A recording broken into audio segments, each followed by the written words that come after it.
Good afternoon. My name is Joe, and I will be your conference operator today. At this time, I would like to welcome everyone to Live Nation's second quarter 2026 earnings call.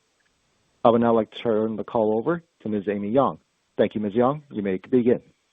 Good afternoon, and welcome to the Live Nation second quarter 2026 earnings conference call. Joining us today is our President and CEO, Michael Rapino, and our President and CFO, Joe Berchtold.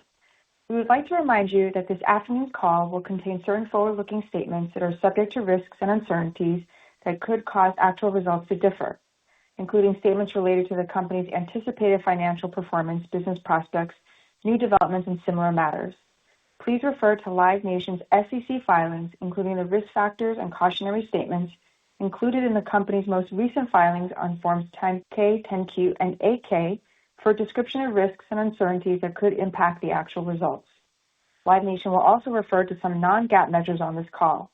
In accordance with the SEC Regulation G, Live Nation has provided definitions of these measures and a full reconciliation to the most comparable GAAP measures in our earnings release. The release reconciliation can be found under the Financial Information section on Live Nation's website. With that, we will now take your questions. Operator? Thank you. Ladies and gentlemen, if you would like to ask a question, please press star one on your telephone keypad, and then confirmation tone will indicate your line is in the question queue. You may press star two if you would like to remove your question from the queue.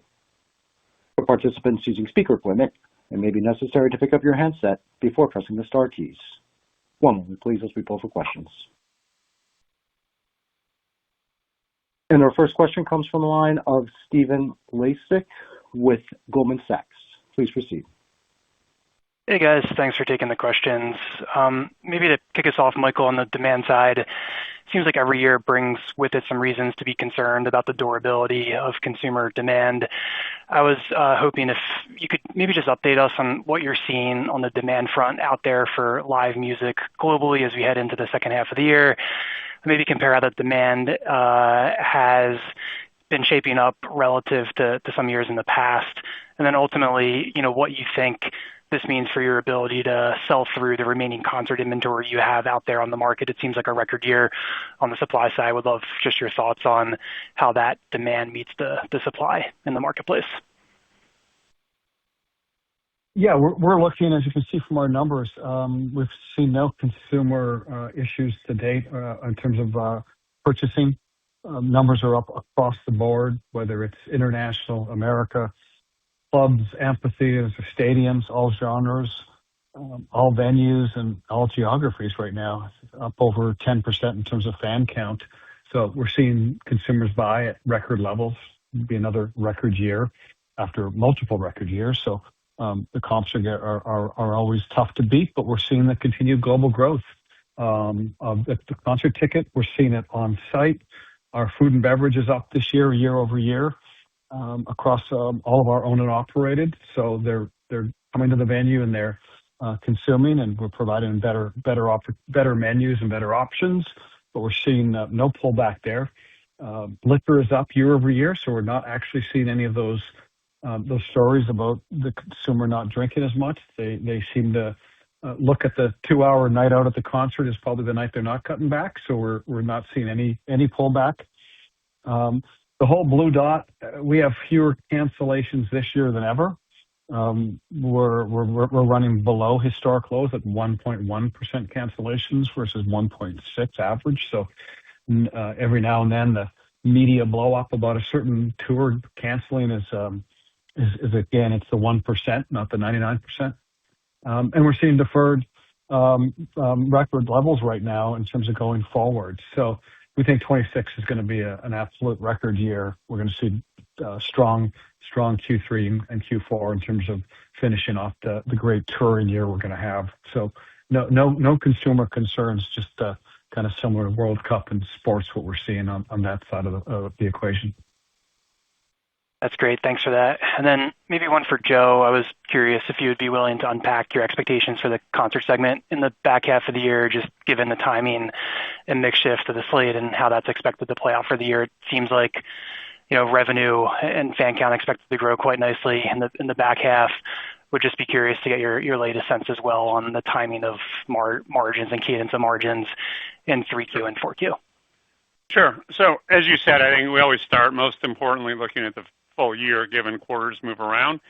And I think we've stepped up our expectation now. We expect double-digit fan growth for the full year to drive then double-digit revenue and AOI growth, and then ultimately margin expansion. So obviously not of that for the first half. If you look at the first half, international growth has been good, but U.S. has been impacted by stadium availability for Q2 and then into the first part of Q3. So for the U.S., really all the fan growth in the U.S. will be in the second half, and we expect double-digit fan growth year on year in each of Q3 and Q4 for the U.S.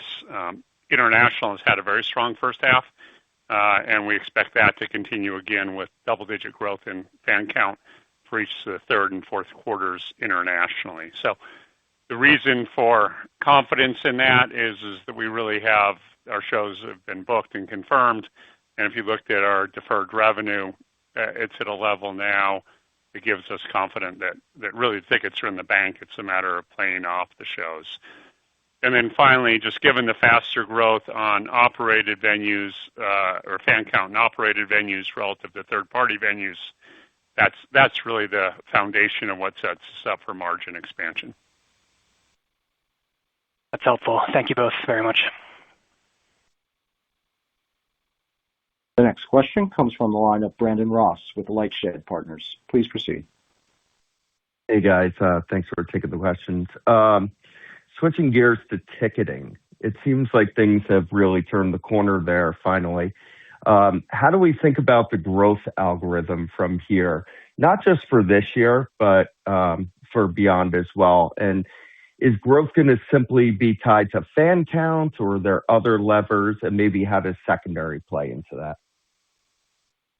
Sure, I'll get us started. Yeah, I think we're extremely happy with the performance of Ticketmaster in the quarter and how it sets us up for the full year. Increased our expectation for AOI growth for the full year to be at mid-single digits. So it certainly feels like we've turned that corner.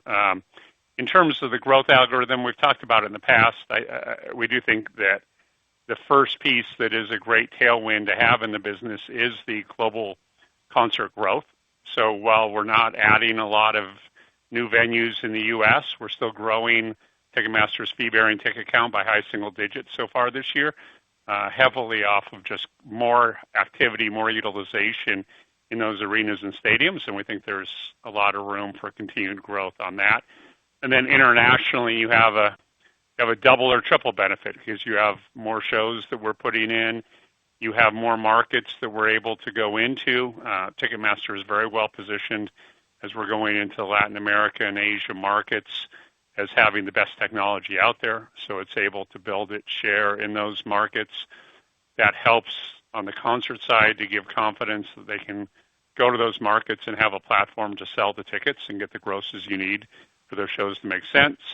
And then together, we're adding more venues, which only further expands the marketplace that Ticketmaster can participate in. So all of those pieces continue, I think, to give a very good global growth story for Ticketmaster. On the secondary, we gave you the pieces. Ticketmaster secondary now on a global GTV basis is below teens. It's low double-digit portion.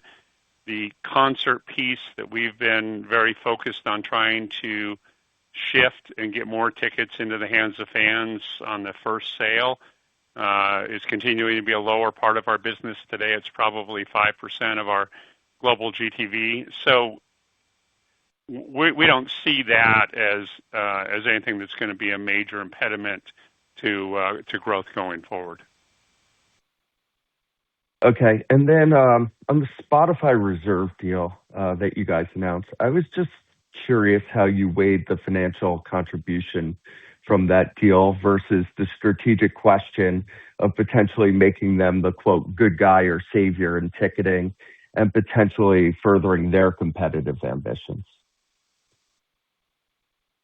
I'll take that. You know, we always look at the balance. We've done it for years.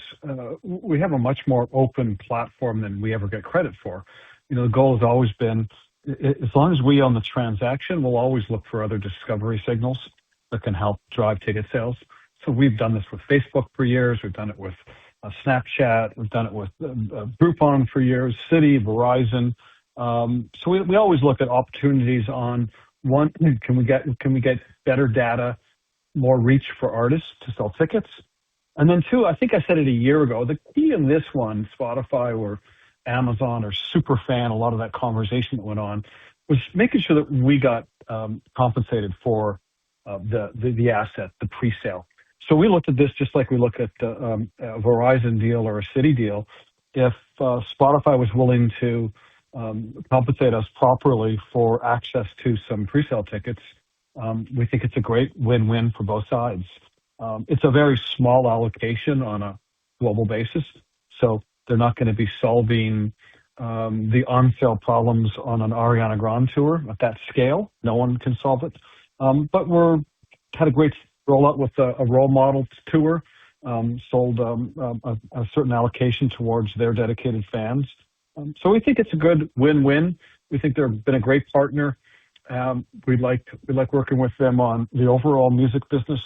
And I think anytime we can find new partners that can help us kind of talk to super fans direct, it helps us in our ongoing quest to find better ways to battle the bots.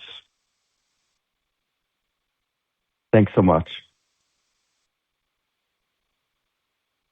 The next question comes from the line of David Karnovsky with JP Morgan. Please proceed. Hi, thank you. On the amphitheaters, can you comment on expected attendance trends relative to prior years? And is it still your expectation to generate 70% of the fan growth there in Q3? And Michael touched upon some of the per cap demand so far this year, but if you can give any color on the key initiatives driving that, it'd be great. Yeah, amps are doing great this year. We've said they're up double digits in terms of the attendance through the first half. We continue to expect it, yes, to be mainly back half, 70% focused in terms of the growth for the year. The per caps, as Michael said earlier, per caps on-site spending is up. It's up across the board. We're seeing continued uptake in liquor categories, high performing on ready to drink, the shaker cups. So it's continuing to be the big night out. We've also introduced a number of new products, some things that we've kind of built up our own brand on. Those are getting very high marks from fans in terms of the quality. We've introduced more sort of economy, lower cost offerings on both food and beverage. Those are doing well. So we're seeing across the board performance, ticket buying. Premium is doing very well. Premium's up this year. As we noted in the release, a couple of the new amphitheaters are performing very well, showing if we build quality premium product, the audience is out there. So overall, I think this is a great year for the amphitheaters, best year we've had. Okay, and then with some of the recent arena acquisitions you've announced, can you just update on what's completed versus what's pending, and then how we should think about when these start to fully contribute relative to any interim investment period? Sure. So we've completed the acquisition of 3 arenas so far this year, the Impact Arena in Bangkok, ForumNet in Milan, and Movistar in Buenos Aires. We expect a few more before the end of 2027, probably 4 or 5 in that period, which is on track for adding capacity for about 15 million fans between what we're building and buying between 26 and 27. In terms of the cadence, generally speaking, we'll get pretty quickly up to speed on things that we buy. So if we buy something this year, next year it should be pretty up to speed in terms of the bookings and the fan count. Sponsorship may take a bit longer, depending on what deals they have in place and how long it takes for them to roll off. For the venues that we're building, I generally think of it taking a couple of years from the year that you completed in to get fully ramped up and those performing with the full fan count and sponsorship levels. Thanks. The next question comes from the line of Cameron Mansson-Perrone with Morgan Stanley. Please proceed. Thanks. Afternoon. Two follow-ups on Ticketmaster. First, a growing proportion of the ticket wins seem to be coming from international. You touched on it earlier, but I'm curious, is that growth being driven by just the growth in touring globally, or is it more of an intentional focus kind of operationally at Ticketmaster, reflecting maybe what you see as more attractive market dynamics internationally? And then I have one other one. Yeah, as I said, I think it's a couple things going on. First, as we enter new markets, we are finding that our platform is extremely attractive and quickly gets established as best in class. So we're now in 6 Latin America markets, 6 Asia Pacific markets, and we're finding it to be an attractive area to be able to go and get new customers. Second is that the venues are being added in those markets. So that's naturally a place for us to be adding new customers. And then across globally, international is benefiting along with the U.S. in terms of just more concert activity going on globally. So yeah, we see international. We've talked about international. I think we're truly delivering international now. You can see that in the numbers on every segment through the first half, and we think, again, the runway is tremendous for many years on all of these pieces. Yeah, that's coming through. And then on Spotify Reserved, I wanted to follow up. Just any color on how you expect that partnership to grow over time, or potential for it to scale from kind of the starting point? And Michael, you touched on kind of the desire to be good stewards of tickets and how this facilitates that. What other avenues exist for you to help kind of drive towards that aim? Listen, our goal is we've got an incredible global platform at TM. Time and time again, we can show clients and artists that we're the best probably place as the first stop for someone to look for a concert ticket or a sports ticket. But everyone has partners, and we always want to make sure that we're reaching as many avenues as we can for new distribution. So we don't look at Spotify as a ticketing competitor, just as we don't look at Verizon as a ticketing competitor. Not saying they can't enter that space, but in this kind of deal, this is a traditional deal where someone has paid us for some of our inventory, and we've weighed those pros and cons of, is a pre-sale and monetizing the pre-sale a good strategic move for our business. And when we can get a partner that we think has good reach, like a Verizon, a Citi, or a Spotify, and get monetized for it, it's a win-win. That's the way we look at it. So the scale on their side is no different than we look at, will Verizon scale their pre-sale program? And the answer is yes, if they want to pay us a lot more. So that's the way we look at it. We have this incredible asset we buy called the ticket. Our job is to sell every one of them. And we look at sponsors as a great distribution partner to accomplish that goal. Maybe not on the ones that sell out in 3 seconds, but as we know, 90% of shows don't sell out. So we're always looking for help in distribution and new consumers to help us on those 90% of shows that don't sell. Makes sense. Thanks. The next question comes from the line of Peter Supino with Wolfe Research. Please proceed. Hi. Following up on Joe's comments on Venue Nation and the time to the journey from opening to full revenue productivity, I wondered about the path from breaking ground to generating revenue. Should the increase in CapEx from $600 million or so in 24 to $1 billion in 25, should that have the most impact in the summer of 27, or is that more of a 28 event in terms of shifting from construction to sales? And then a question for Michael on Japan. I wondered if you discussed the growth opportunity there. And do you think about, say, on a 5-year horizon, that opportunity is being measured in the tens of millions or the hundreds of millions of AOI? Thank you. Yeah, just in terms of timing, I think that a build for an arena or large theater is generally 2 to 3 years.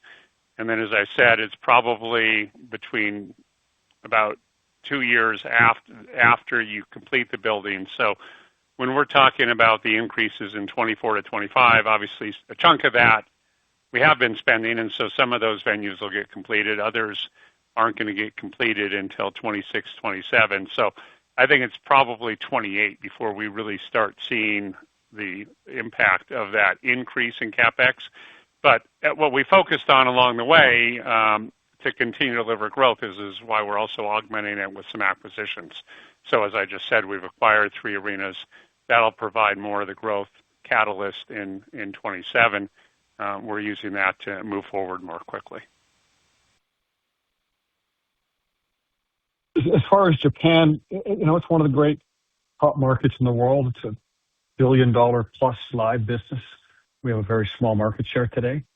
So we think over time we can grow our market share and capture a good percentage of that global business that is in there. So 90% of the business is local Japanese business. So critical. We finally found the right partner. So with our global tours as well as building our local business, venues, ticketing, all of the pieces we bring to the table, we think it's a very good business over the next 5 years.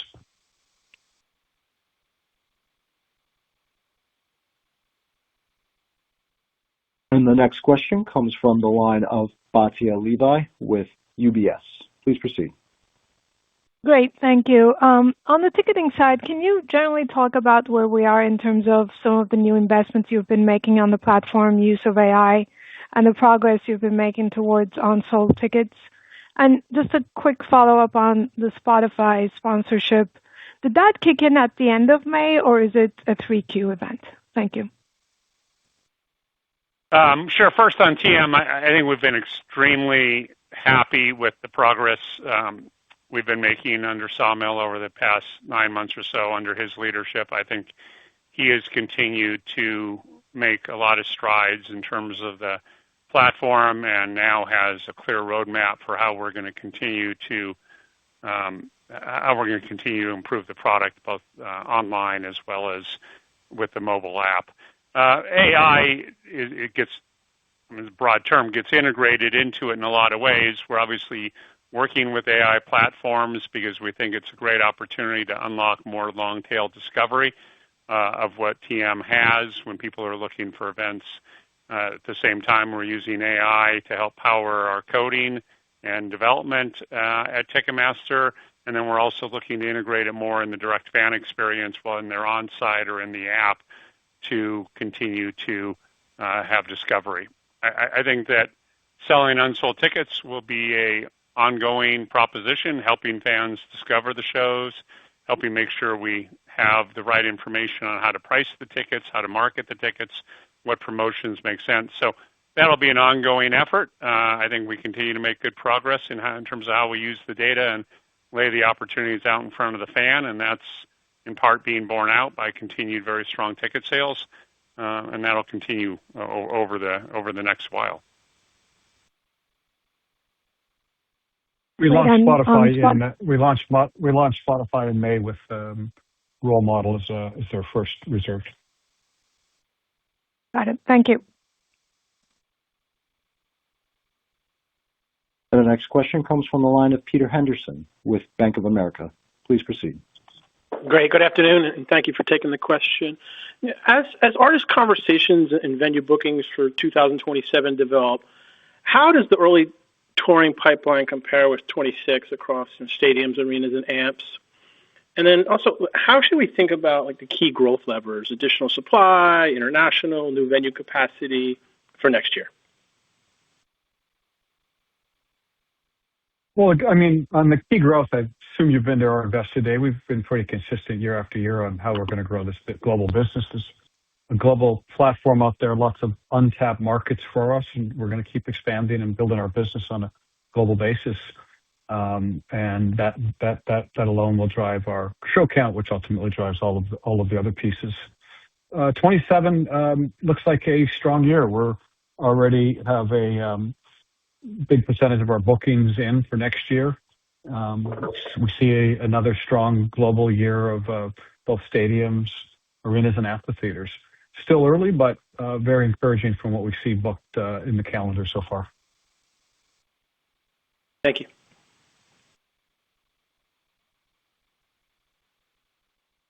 The next question comes from the line of Robert Fishman with MoffettNathanson. Please proceed. Hi, good afternoon. Two questions, please. As you think about all the success you've seen in Latin America, can you just help us think about or how you characterize the growth from here? Maybe what inning you think you're in and what the key markets to drive that growth even higher? And then maybe just a follow-up on Venue Nation. As you think about the ramp and the updated CapEx guide for full year 2026, any early way to think about or update for the 2027 now that you've given us the pipeline on the larger venues? Thank you. In Latin America, we're still in early innings. We're very underdeveloped in Brazil, which is kind of like Japan, the big market. But the other markets, we announced this morning an arena in São Paulo, Brazil. We've announced a couple of other arenas in the Latin market, but those are still far from being operated. So we're in the second kind of inning of the 9-inning game on a multi-billion-dollar business in Latin America. And then in terms of the CapEx next year, obviously we're still early stages of the planning process, so can't get too specific. But I think what you can see is this is a largely organic, incremental effort. We're just up a bit more this year than we were last year.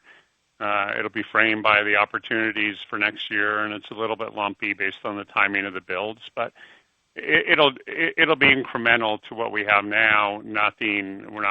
We're not doubling, tripling, we're not leaping.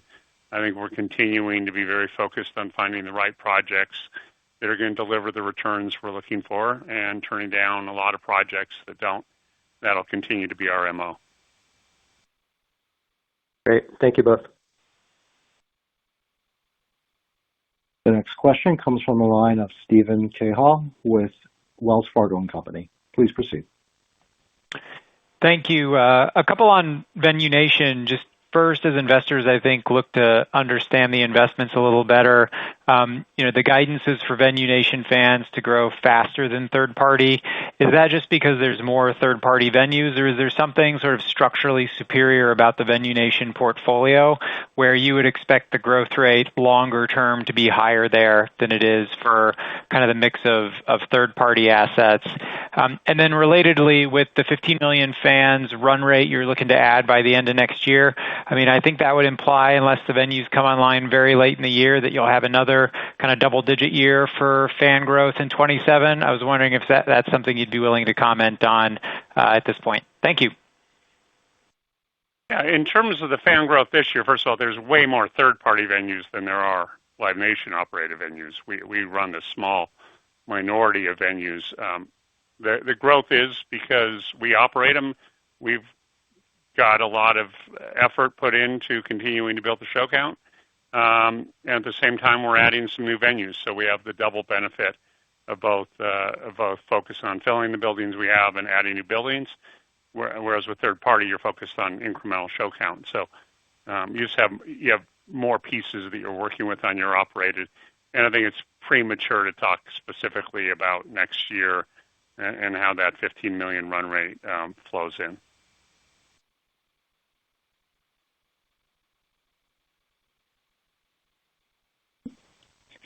Thank you.